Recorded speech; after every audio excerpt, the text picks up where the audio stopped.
Olá, bem-vindo a mais um resumo. Hoje veremos a primeira parte de personalidade. Veremos definição, início e fim. Quanto à definição, personalidade jurídica é a aptidão para exercer direitos e contrair deveres. Vale tanto para a pessoa natural, como homem, mulher, criança e idoso, quanto para a pessoa jurídica, as empresas. O seu início para a pessoa natural, física, ocorre com o nascimento com vida. Já para a pessoa jurídica, se dá com a inscrição do ato constitutivo no respectivo registro. E o que é o ato constitutivo? Nada mais do que o contrato social ou o estatuto da respectiva empresa. Já o fim ocorre com a morte. Essa pode ser real, presumida ou por comoriência para os casos da pessoa natural, física, ou pode acontecer por meio de dissolução, cassação ou falência para a pessoa jurídica. O início da personalidade natural se dá com o nascimento com vida. Nasceu, bom, mas e quando ainda não ocorreu o nascimento? É o caso do nascituro, ou seja, aquele que ainda não nasceu, está no ventre. Esse não é a pessoa natural, mas tem proteção jurídica, só não consegue exercer direitos e deveres. Ou seja, por via de regra, o nascituro não tem personalidade. E quanto à fecundação in vitro? Nesses casos, enquanto o material genético não estiver implantado no útero, não há concepção, logo, não há nascituro. Consequentemente, não há personalidade jurídica. Já os casos de reprogenética humana, ou seja, embriões congelados, o Código Civil não é adequado para essas questões, portanto, é considerado um objeto de estatuto próprio. E quanto aos casos do natimorto, ou seja, aquele que nasce sem vida? Para eles também não há personalidade, porém há direitos como nome, imagem e sepultura. Para estes temas, há três teorias: a natalista, a da personalidade condicional e a concepcionista, aquela que é mais aceita hoje e que diz que o nascituro tem sim personalidade desde a concepção. E por que é via de regra? Porque o artigo 2º diz que personalidade só começa a partir do nascimento e o nascituro ainda não nasceu. Logo, por via de regra, vale o artigo 2º do Código Civil. A exceção é o entendimento do STJ.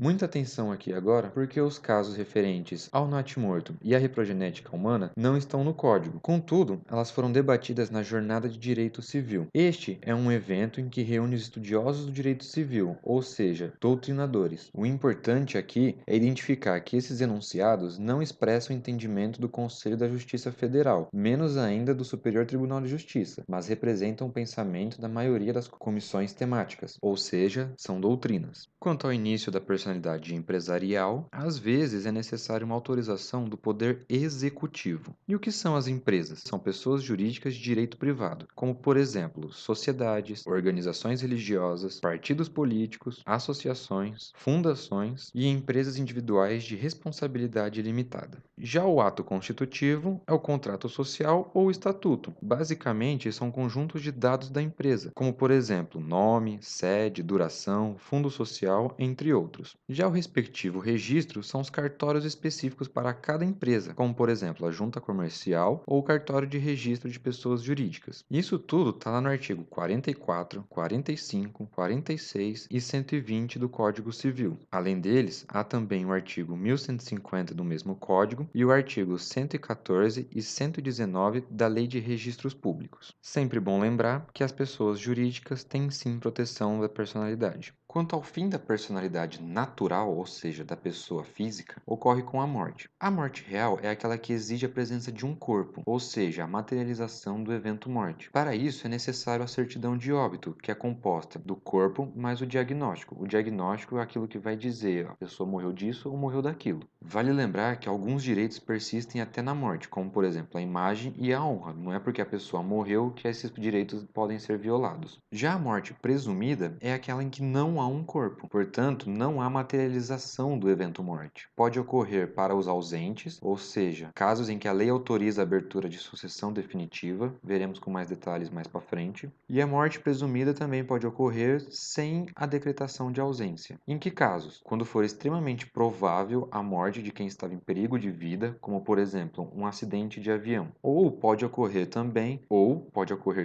no caso de desaparecimento em campanha ou feito prisioneiro primeiro não for encontrado até 2 anos após o término da guerra. Para esses dois casos, a declaração da morte presumida somente poderá ser requerida depois de esgotadas as buscas e averiguações, ou seja, depois de muita procura, não foi encontrado nenhum corpo, é decretado a morte presumida sem a decretação de ausência. E a sentença deve fixar data provável do falecimento. Já a comoriência é aquela morte simultânea de duas ou mais pessoas. Nesses casos, não se opera a sucessão. Assim, a comoriência só é importante se os mortos forem herdeiros ou beneficiários um do outro. Por exemplo, se pai e filho morrem num acidente de automóvel, duas situações podem ocorrer. A primeira, em que é possível identificar quem morreu primeiro. Nesse exemplo, se o pai morreu primeiro e instantes depois morreu o filho, isso significa que o filho herdou os bens do pai. Nesse caso, a comoriência é relevante. Já o segundo caso é aquele em que não é possível verificar a ordem das mortes. Nesse exemplo, presume-se que faleceram ao mesmo tempo. Assim, não ocorre sucessão entre eles. Logo, a comoriência não é relevante. E nos casos em que o médico legista não conseguir identificar quem morreu primeiro, presume-se a comoriência. E qual é a consequência jurídica da comoriência, da morte simultânea? É o não recebimento dos bens de uma pessoa para outra, é a não transferência de direitos entre comorientes. Ou seja, as vítimas são herdeiras ou beneficiárias umas das outras? Sim, é necessário averiguar a comoriência. Agora, as vítimas são herdeiras ou beneficiárias umas das outras? Não, não é necessário analisar a comoriência. Isso tudo está lá no artigo 6º, 7º, 8º do Código Civil, junto com o artigo 77 da Lei de Registros Públicos. Quanto ao fim da personalidade empresarial, é aquela que se dá por dissolução, ou cassação, ou falência. Tanto a dissolução quanto a cassação são aqueles em que o fim da personalidade jurídica foi por motivos não econômicos, ou seja, possuem condição de pagar o que devem e podem também ter que receber alguma coisa. Por causa dessa condição que eles têm, a empresa vai subsistir até a liquidação, ou seja, até pagar até receber aquilo que deve. Portanto, a sua extinção não é imediata. Consequentemente, o fim da personalidade só vai ocorrer concluída a liquidação. Exemplos de casos em que há dissolução: fim do prazo de duração e consenso unânime dos sócios. Já exemplo de cassação é o não recebimento de autorização do Poder Executivo para atuar. Tudo isso está no artigo 51, 52, 1033 e 1044 do Código Civil.